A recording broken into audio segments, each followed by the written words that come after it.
America, Iran మధ్యలో Ukraine. వాళ్ళ యుద్ధం వీళ్ల యుద్ధం ఏకం కాబోతున్నాయా? మహాయుద్ధంగా మారబోతున్నాయా? దీనికి కాస్పియన్ సముద్రం సాక్ష్యంగా నిలవబోతోందా? ఇవే ప్రశ్నలు ఇప్పుడు ప్రపంచాన్ని వెంటాడుతోంది. ఇరాన్ అమెరికా మధ్య దాడులకు ఒక్కరోజు బ్రేక్ పడింది అనుకుంటే ఆ ఒక్క రోజులో యుక్రెయిన్ రెచ్చిపోయింది.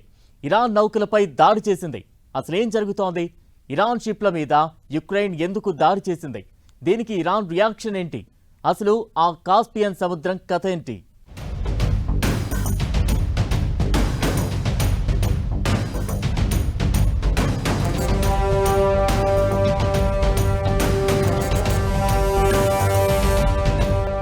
అమెరికా ఇరాన్ యుద్ధంలోకి యుక్రెయిన్.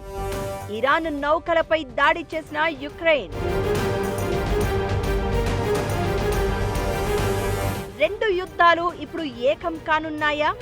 కాస్పియన్ సముద్రం సాక్ష్యం కాబోతోందా? ఇరాన్ నౌకలపై యుక్రెయిన్ దాడి ఎందుకు? కాస్పియన్ సముద్రం ఇరాన్కు ఎలా కీలకం? యుక్రెయిన్ దాడులపై ఇరాన్ రియాక్షన్ ఏంటి? పశ్చిమాసియా ఉద్రిక్తతలు థ్రిల్లర్ సినిమాను తలపిస్తున్నాయి. శాంతి ఒప్పందం కుదిరింది, ఇక యుద్ధం ముగిసినట్లే అని ఊపిరి పీల్చుకునే లోపే మంటలు మళ్లీ భగ్గుమన్నాయి. కాల్పుల విరమణ గడువు ముగిసింది, శాంతి చర్చలు మాత్రం కొనసాగుతాయంటూ ఇరాన్ మీద మళ్లీ దాడులు మొదలుపెట్టిన అమెరికా 12 రోజులుగా నాన్ స్టాప్ గా అటాక్ చేసింది. 13వ రోజు గ్యాప్ ఇచ్చింది అనుకుంటే ఇప్పుడు ఈ సీన్లోకి యుక్రెయిన్ ఎంటర్ అయింది. ఇరాన్ నౌకల మీద దాడులు చేసింది. దీంతో ఇప్పుడు ప్రపంచవ్యాప్తంగా కొత్త భయాలు మొదలయ్యాయి. అమెరికా ఇరాన్ దాడులతో పశ్చిమాసియాలో నెలకొన్న ఉద్రిక్తతలు ఇప్పుడు ప్రాంతీయ ఘర్షణలకు దారితీసే అవకాశాలు కనిపిస్తున్నాయి. కాస్పియన్ సముద్రంలో ఇరాన్ నౌకలపై యుక్రెయిన్ దాడులకు పాల్పడడమే దీనికి కారణంగా మారబోతోంది. ఇరాన్ నుంచి రష్యాకు వెళ్తున్న సైనిక సరఫరాను లక్ష్యంగా చేసుకుని యుక్రెయిన్ లాంగ్ రేంజ్ మిజైల్స్ తో దాడులు చేపట్టింది. దీంతో ఇప్పుడు పశ్చిమాసియా యుద్ధం, రష్యా యుక్రెయిన్ యుద్ధం ఒకదానికొకటి ముడిపడి కలపడే అవకాశాలు ఎక్కువగా కనిపిస్తున్నాయి. రష్యా యుక్రెయిన్ వార్, పశ్చిమాసియా ఉద్రిక్తతలు, ఈ రెండు యుద్ధాలు ఇప్పుడు ఒక దిశగా సాగే పరిస్థితులు కనిపిస్తున్నాయి. రెండు ఒకదానికొకటి ప్రభావితం చేసుకునే దశకు చేరుకుంటున్నాయి. రష్యా ఇరాన్ మధ్య సైనిక సరఫరా మార్గాలపై యుక్రెయిన్ చేసిన డ్రోన్ దాడులతో ఇది దాదాపు ఖాయంగా కనిపిస్తోంది. నిజానికి ఇరాన్ యుక్రెయిన్ యుద్ధాలు ఏదో ఒక రోజు ముడిపడతాయని, ప్రాంతీయ ఉద్రిక్తతలు ఖాయమని అంతర్జాతీయంగా ఎప్పటి నుంచో హెచ్చరికలు వినిపిస్తున్నాయి. ఇప్పుడు అవి నిజమయ్యే పరిస్థితులు కనిపిస్తున్నాయి.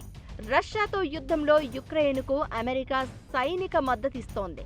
ఇకటు ఇరాన్కు రష్యా కీలక మిత్రదేశంగా ఉంది. ఉద్రిక్తతల వేళ దీంతో రెండు పక్షాల మధ్య నిఘా సమాచారం పంచుకోవడం, సైనిక సహకారం కూడా పెరిగింది. అయితే పశ్చిమాసియాలో ఇప్పటికే ఉద్రిక్త పరిస్థితులు కొనసాగుతున్న సమయంలో ఈ ఘటన చోటు చేసుకోవడం అంతర్జాతీయంగా కలకలం రేపుతోంది. రష్యా యుక్రెయిన్ యుద్ధంలో తమకు ఎలాంటి పాత్ర లేదని ఇరాన్ మరోసారి స్పష్టం చేయగా, రష్యా నుంచి ఉపగ్రహ సమాచారాన్ని టెహ్రాన్ అందుకుంటోందని యుక్రెయిన్ అధ్యక్షుడు జెలెన్స్కీ ఆరోపించారు. కాస్పియన్ సముద్రం అనేది ప్రస్తుతం ఇరాన్కు అత్యంత కీలకమైన వాణిజ్య మార్గం. ఇరాన్ మీద ఆర్థికంగా ఒత్తిడి తెచ్చేందుకు హర్మూజ్తో పాటు పర్షియన్ గల్ఫ్ ఆఫ్ ఒమన్లోని కీలక పోర్టులను అమెరికా నిర్బంధించింది. మరోవైపు పాక్ నుంచి ఎలాంటి సాయం అందే పరిస్థితి లేదు. దీంతో టెహ్రాన్కు ఆర్థిక కష్టాలు ఎదురైనప్పటికీ అగ్రరాజ్యం ముందు తలొగ్గలేదు. దానికి కారణం కాస్పియన్ సముద్రమే. ఈ సముద్ర మార్గాన్ని ఉపయోగించుకుంటూ ఇరాన్ తన అవసరాలను తీర్చుకుంటోంది. అప్పట్నుంచి ఆ దేశానికి ఇది కీలకమైన వాణిజ్య మార్గంగా మారింది. ఈ జల మార్గం నుంచే రష్యా, మధ్య ఆసియా, చైనా లాంటి దేశాలతో ఇరాన్ నేరుగా వ్యాపారం సాగిస్తోంది. అలాంటి మార్గంలో ఇరాన్ నౌకలపై యుక్రెయిన్ దాడి చేయడం వ్యూహాత్మకంగా ప్రాధాన్యత సంతరించుకుంది. నిజానికి రష్యా యుక్రెయిన్ యుద్ధంలో ఇరాన్ ఎప్పుడూ నేరుగా జోక్యం చేసుకోలేదు. యుద్ధం ప్రారంభమైన తొలి నాళ్లలో మాస్కోకు టెహ్రాన్ చౌకైన షాహేద్ డ్రోన్లను సరఫరా చేసింది. వాటిని కాస్పియన్ సముద్రం నుంచే తరలించింది. 2024లో ఇరాన్ క్షిపణులతో ఉన్న ఓ రష్యా కార్గో నౌక ఈ సముద్రం నుంచి ప్రయాణిస్తున్నట్లు అమెరికా బయటపెట్టింది. దీంతో అప్పటి నుంచే ఈ జల మార్గంపై యుక్రెయిన్ నజరు పెట్టింది. షాహెద్ డ్రోన్లు, ఇతర ఇరాన్ ఆయుధాలను తరలిస్తోన్న కార్గో నౌక పోర్ట్ వోలియా 4 పై గత ఏడాది ఆగస్టులో యుక్రెయిన్ దాడి చేసింది. మళ్లీ గత వారం రోజులుగా ఈ సముద్రంపై యుక్రెయిన్ తన దాడులను తీవ్రతరం చేసింది. ఇరాన్ పోర్టుల నుంచి బయలుదేరిన 2 నౌకలు రష్యా తీరం నుంచి స్టార్ట్ అయిన ఓ నౌకపైన దాడి చేసింది. రష్యా సైనిక సామర్థ్యం తగ్గించడమే లక్ష్యంగా ఈ దాడులకు పాల్పడుతున్నట్లు యుక్రెయిన్ చెప్తోంది. నిజానికి రష్యా, ఇరాన్ మధ్య ద్వైపాక్షిక రక్షణ సహకారానికి ఎలాంటి ఒప్పందం లేదు. అయితే ఈ మధ్య 2 దేశాలు సైనిక పరంగా, ఆర్థికంగా పరస్పర సహకారం అందించుకుంటున్నాయి. ఆ కార్యకలాపాలకు కాస్పియన్ సముద్రం కీలకంగా పనిచేస్తోంది. అలాంటి మార్గంపై ఇప్పుడు యుక్రెయిన్ దాడులు చేయడం అంటే అసలు కారణం వేరే ఉండి ఉంటుందనేది ఖాయం. తమ వాణిజ్య నౌకపై యుక్రెయిన్ జరిపిన దాడులపై ఇరాన్ తీవ్రంగా స్పందించింది. తమ దేశ భద్రతను, ప్రయోజనాలను కాపాడుకోవడానికి ఎంతటి కఠిన చర్యలకైనా వెనకాడబోమని స్పష్టం చేసింది. ఈ చర్యకు పాల్పడిన యుక్రెయిన్కు రాబోయే రోజుల్లో తగిన శాస్తి జరుగుతుందని, యుద్ధం మరింత ముదరకుండా చూడాలంటే కీవ్ వైఖరిని యూరప్ దేశాలు వెంటనే అడ్డుకోవాలని డిమాండ్ చేసింది. ఇక్కడే ఇప్పుడు కొత్త భయాలు క్రియేట్ అవుతున్నాయి. యుక్రెయిన్ మీద ఇరాన్ దాడులు చేయడం మొదలు పెడితే ఆ తర్వాత జరగబోయే పరిణామాలు ఏంటనే ఆలోచనే ఆందోళన రేపుతోంది. పశ్చిమాసియా యుద్ధం మిగిల్చిన పరిణామాలతో ప్రపంచమే అల్లాడిపోతోంది. ఇలాంటి తరుణంలో ఇప్పుడు ఆ యుద్ధంలోకి యుక్రెయిన్ ఎంటర్ అయింది. కీవ్ చేసిన దాడులకు ప్రతీకారం తీర్చుకుంటామని ఇరాన్ శపథం చేస్తోంది. మరి ఇప్పుడేం జరగబోతోంది? యుక్రెయిన్ మీద ఇరాన్ నిజంగా దాడులకు దిగే ఛాన్స్ ఉందా? అదే జరిగితే ఎలాంటి 3వ ప్రపంచ యుద్ధం ఖాయమా? దేశాల్లో కనిపిస్తున్న భయాలు ఏంటి? యుక్రెయిన్కు ఇరాన్ ఓ రేంజ్ వార్నింగ్. యుక్రెయిన్ మీద ఇరాన్ దాడి చేస్తే వాట్ నెక్స్ట్? అదే జరిగితే ఇక 3వ ప్రపంచ యుద్ధమేనా? యుక్రెయిన్ మీద ఇరాన్ దాడి చేయగలదా? ప్రపంచాన్ని వెంటాడుతున్న భయాలు ఏంటి? నిజానికి కొన్నేళ్లుగా రష్యాకు షాహెద్ ఆత్మాహుతి డ్రోన్లను ఇరాన్ సరఫరా చేస్తోంది. వీటిని యుక్రెయిన్ మీద రష్యా విస్తృతంగా ఉపయోగించింది. తర్వాత షాహెద్ నమూనాలో గెరాన్ పేరుతో రష్యా స్వయంగా డ్రోన్లను తయారు చేయడం స్టార్ట్ చేసింది. ఈ డ్రోన్లతో పాటు ఇతర సైనిక సామగ్రిని కాస్పియన్ సముద్ర మార్గం ద్వారానే రష్యాకు తరలిస్తున్నారని తెలుస్తోంది. అయితే ఇప్పుడు కాస్పియన్ సముద్రంలో యుక్రెయిన్ దాడులు కేవలం రష్యా మీద మాత్రమే కాకుండా ఇరాన్తో ఆ దేశ సైనిక భాగస్వామ్యాన్ని కూడా నేరుగా లక్ష్యంగా చేసుకున్నట్లు కనిపిస్తోంది. దీంతో ఇప్పటి వరకు వేర్వేరుగా సాగుతున్న రష్యా యుక్రెయిన్ యుద్ధం, ఇరాన్కి సంబంధించిన ప్రాంతీయ ఘర్షణలు ఇప్పుడు పరస్పరం ముడిపడే కొత్త దశలోకి ప్రవేశిస్తున్నాయని భద్రతా నిపుణులు అంచనా వేస్తున్నారు. ఇదే ఇప్పుడు కొత్త భయాలు క్రియేట్ చేస్తోంది. తమ నౌకలపై దాడులను తీవ్రంగా ఖండించిన ఇరాన్ యుక్రెయిన్కు రాబోయే రోజుల్లో తగిన శాస్తి ఖాయం అని వార్నింగ్ ఇస్తోంది. దీంతో ఏం చేయబోతోందనేది టెన్షన్ పుట్టిస్తోంది. ఏ చిన్న దాడి జరిగినా అది ప్రపంచమంతా అంటుకునే పరిస్థితి ఉండడంతో ఈ భయాలు రెట్టింపవుతున్నాయి. యుక్రెయిన్కు చేరుకునే మిజైల్స్ ఇరాన్ దగ్గర చాలా ఉన్నాయి. నిజానికి ఆ దేశ బలమే క్షిపణులు. మరిప్పుడు టెహ్రాన్ ఏం చేయబోతుందనేది ఉత్కంఠ రేపుతోంది. ఇరాన్ మిజైల్స్ పరిధిలోకి యుక్రెయిన్ దాదాపుగా వచ్చేస్తుంది. టెహ్రాన్ దగ్గర గదర్, ఎమాద్, సెజిల్, కొరం షహర్ లాంటి లాంగ్ మిజైల్స్ ఉన్నాయి. ఈ క్షిపణులు యుక్రెయిన్ మొత్తం భూభాగం కవర్ చేసే అవకాశం ఉంటుంది.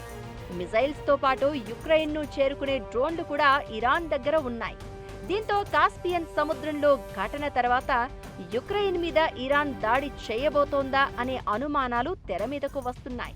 పైగా కీవ్ను కంట్రోల్లో ఉంచాలంటూ యూరోపియన్ యూనియన్ దేశాలను ఇరాన్ డిమాండ్ చేయడం కూడా హాట్ టాపిక్ అవుతోంది. ఇప్పుడు యుక్రెయిన్ మీద ఇరాన్ అటాక్ స్టార్ట్ చేస్తే ఆ దేశానికి మద్దతుగా నాటో దేశాలు రంగంలోకి దిగుతాయా? అప్పుడు ఇరాన్ తరపున రష్యా డైరెక్ట్ ఎంట్రీ ఇస్తుందా? ఇవన్నీ జరిగితే ప్రపంచం అడుగులు ఎటు అనే భయాలు కనిపిస్తున్నాయి. ఇప్పటికే 3వ ప్రపంచ యుద్ధ భయాలు రోజురోజుకు పెరుగుతున్నాయి. ట్రంప్ రెండోసారి అధ్యక్షుడిగా బాధ్యతలు చేపట్టిన తర్వాత ప్రపంచంలో భద్రతా పరిస్థితులు మరింత క్లిష్టంగా మారుతున్నాయి.